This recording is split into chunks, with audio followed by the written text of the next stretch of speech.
Um, so July 31st, 2026. If you turn on a screen that day, you saw, well, basically absolute visual chaos. Yeah, everywhere. Total saturation. Right. It was this massive sudden movement of migrants and, I mean, primarily men of military age here, crossing from Morocco straight into the Spanish enclave of Ceuta, and the global news cycle it detonated instantly. Oh, overnight. Exactly. And every camera angle, every report presented it as this spontaneous explosion of human movement, like this organic, totally uncontainable crisis. But, and this is what we do here, whenever a media narrative crystallizes that perfectly and that quickly, You have to ask questions. you have to ask what the structural architecture holding it up actually looks like. Like, are we watching a random flood, or are we watching choreographed hydraulics? I mean, that is a defining question of modern geopolitics, isn't it? We're so conditioned by the sheer speed of breaking news to just take these massive events entirely at face value. We look at the water rushing in, but we almost never pull back the lens to see who might actually be, like, turning the valves at the reservoir. Which brings us to our mission for this deep dive. Yeah. We want to look at the underlying anatomy of that July 31st Ceuta crossing. But we aren't using, op-eds or cable news political commentary to do it. Thankfully. Yeah, seriously. Instead, we are looking at a traditional geomancy chart, specifically a one-off event chart that was cast on the exact day this narrative exploded globally.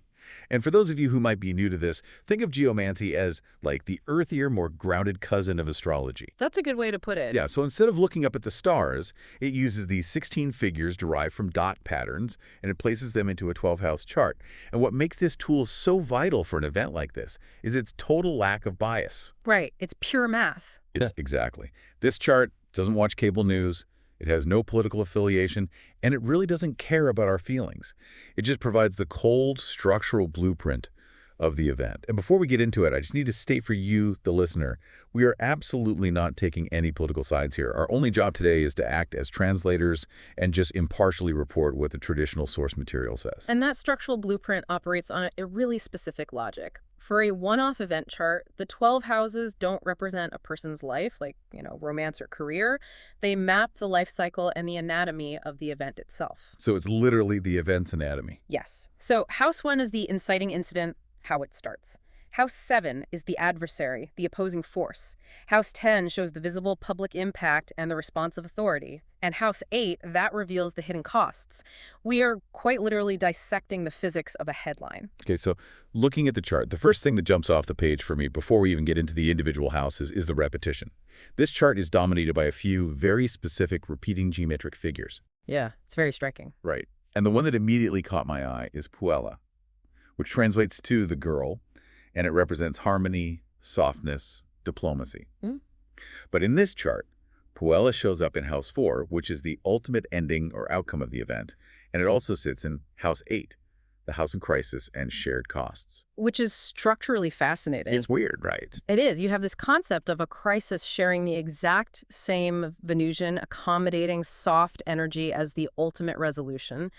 Mechanically, this tells us the crisis isn't designed to destroy. It's designed to settle into something pliable, something manageable. Okay. But you really have to contrast that soft energy with the other major repeating figure, which is carcer. Carcer, meaning prison, so that's restriction, containment, being locked in. And carcer is parked in House 9, which governs foreign matters and ideology, and also House 11, which rules political allies and networks of support. So think about the physics of that for a second.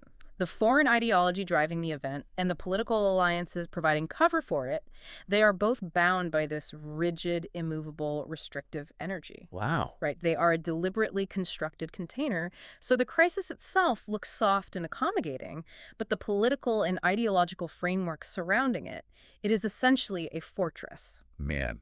So we have this seemingly accommodating crisis wrapped in an immovable ideology. That contrast is wild. And honestly, it gets even more extreme when you look at the dragon axis. Oh, the dragon axis is incredible here. It really is. So in House 1, the exact moment the event initiates, we have Caput Draconis, the dragon's head. This is the figure of entry, intake, massive accumulation. But right next door, in House 2, which is the House of Resources, Finances, Material Support, we have Ceuta Draconis, the dragon's tail.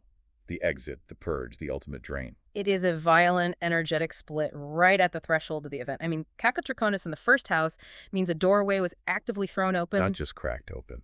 No, thrown open. This wasn't some slow, organic trickle of movement. It was a massive magnetic intake.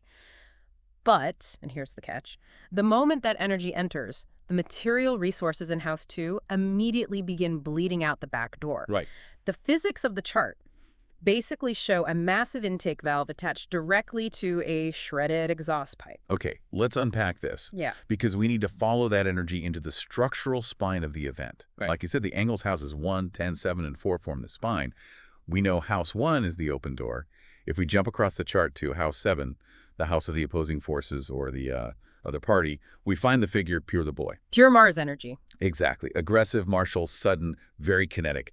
But looking at this structurally, I have to ask, does this aggressive martial energy describe the physical migrants themselves, or is it describing the geopolitical state actor pushing them forward? See, in an event chart, that distinction is the whole ballgame. Pure is bold, impulsive, kinetic force.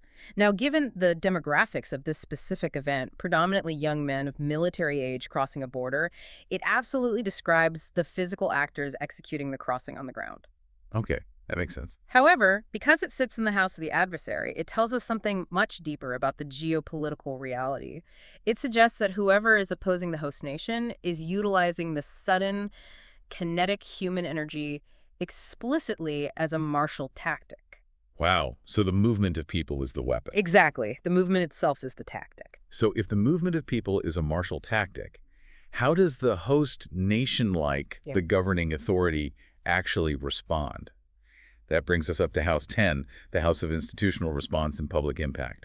And the figure sitting there is emissio, which translates to loss.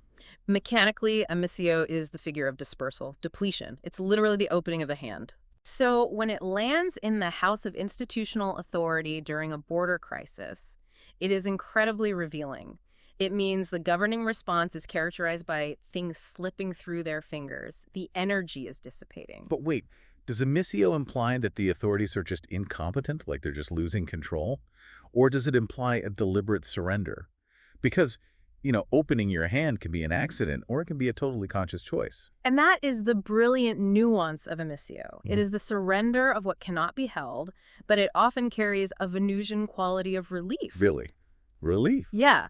The institutional authority is letting go.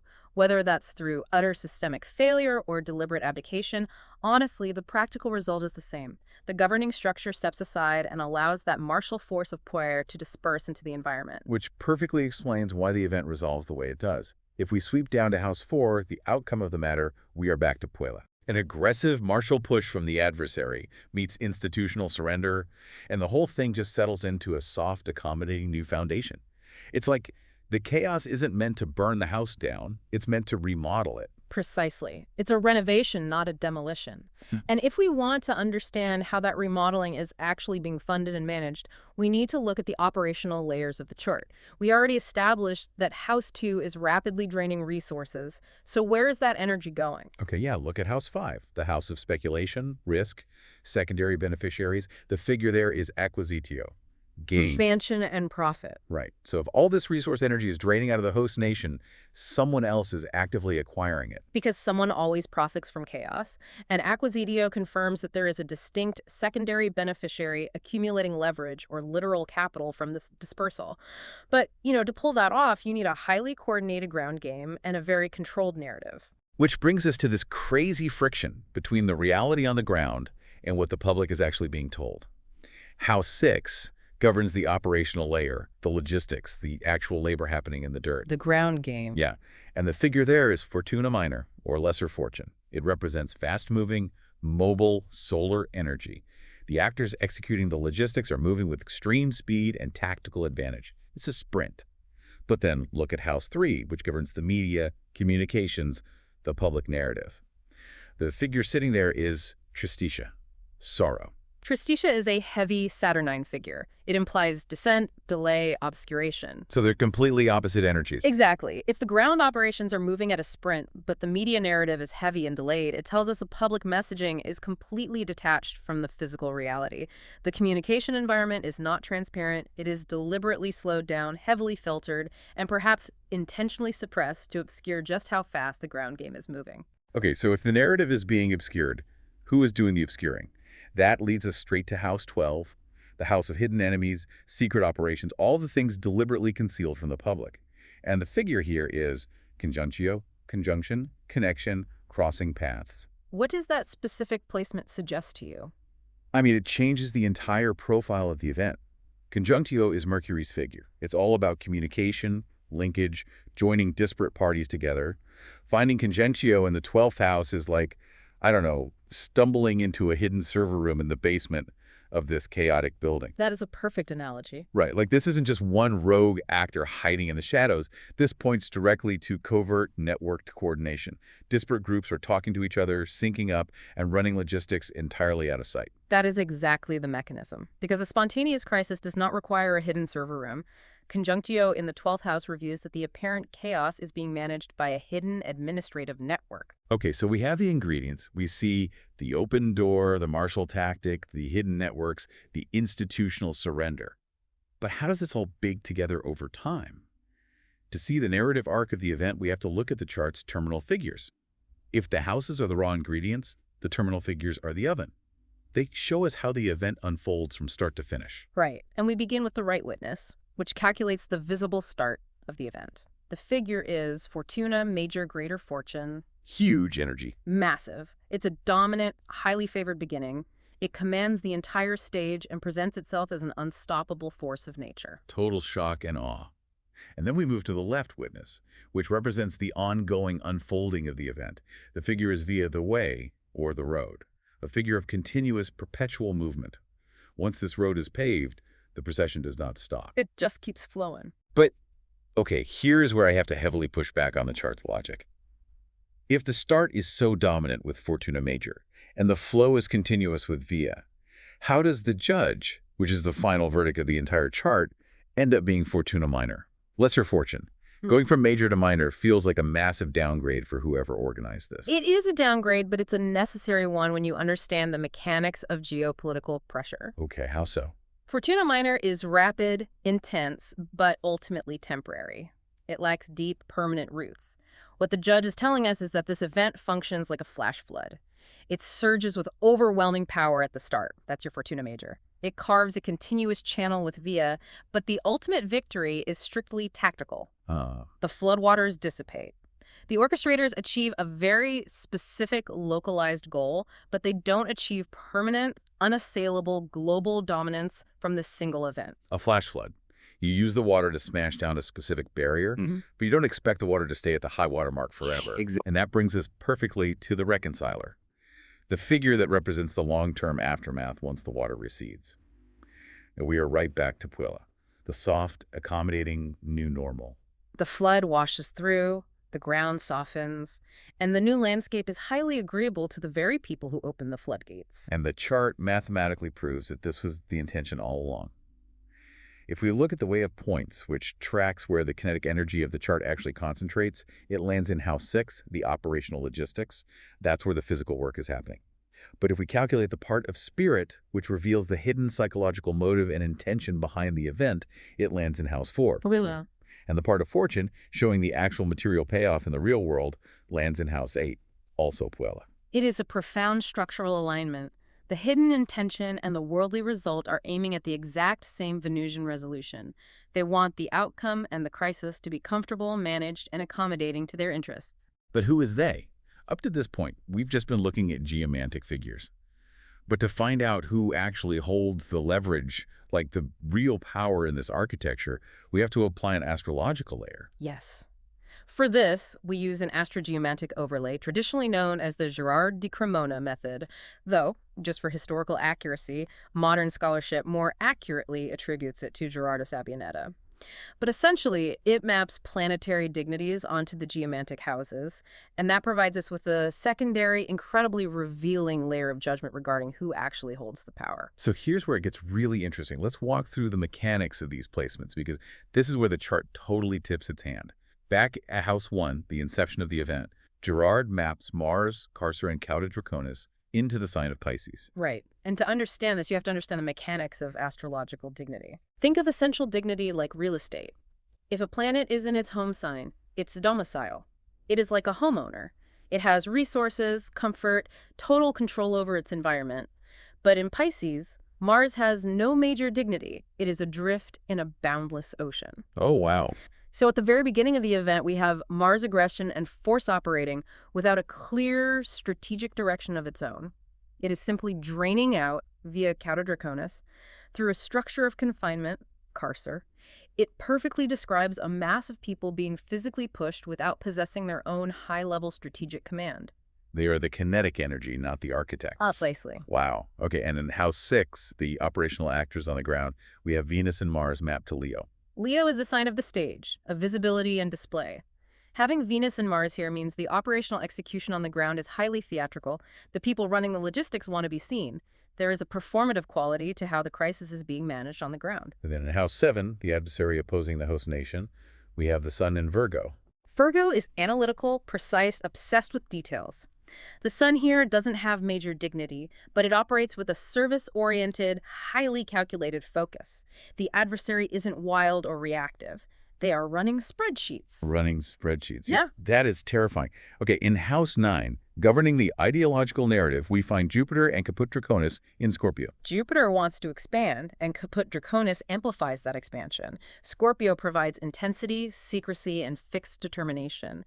So the ideological framework driving this movement is expansive, it's accumulating, and it is deeply secretive. But, and here's the massive catch, none of the planets we just mentioned, Mars, Venus, the Sun, Jupiter, none of them possess major essential dignity in those signs. They're essentially just actors playing roles without any real structural leverage. Until we look at House 8, Yes. the House of Crisis, shared resources, and hidden costs. Gerard places the Moon and Saturn in Libra here. This is the major reveal. It is the keystone of the entire architecture. When we audit the dignities across the entire chart, we find that Saturn is exalted in Libra. Let's explain the mechanics of exaltation for the listener, because this is literally the smoking gun. Absolutely. So if a planet in domicile is a homeowner, right?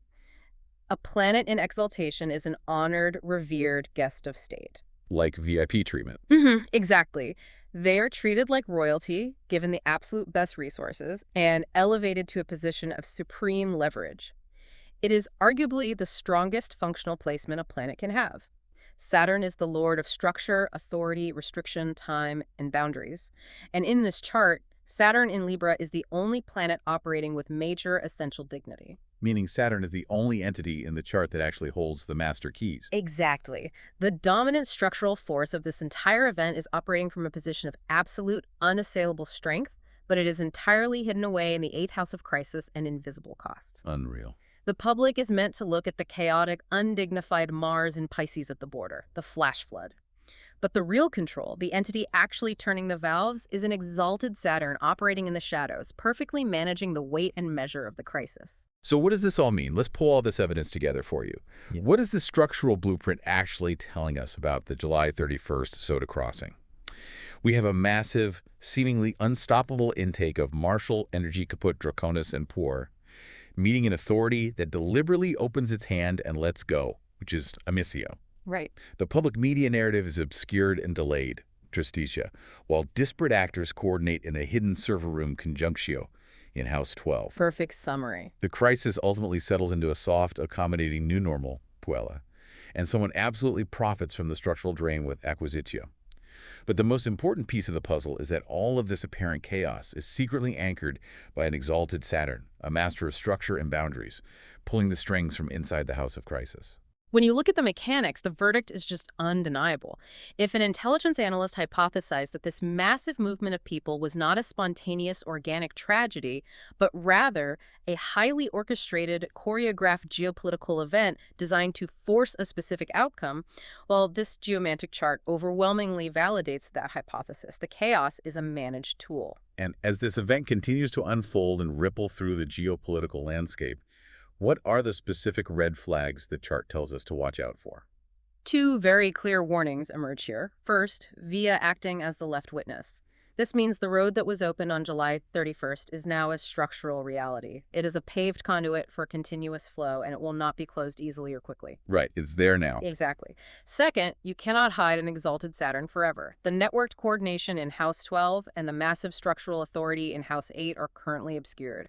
But Saturn is the planet of reality and time. It demands receipts. It absolutely demands receipts. The hidden coordination, the financial trails, the covert agreements, They will inevitably surface over time. The true cost of the crisis will become visible. We started by asking if a chaotic breaking news event might actually possess a rigid, hidden architecture. And the blueprint shows us a flash flood deliberately designed to recede into a soft, accommodated new foundation. But here's the lingering question for you to mull over as you watch this narrative evolve.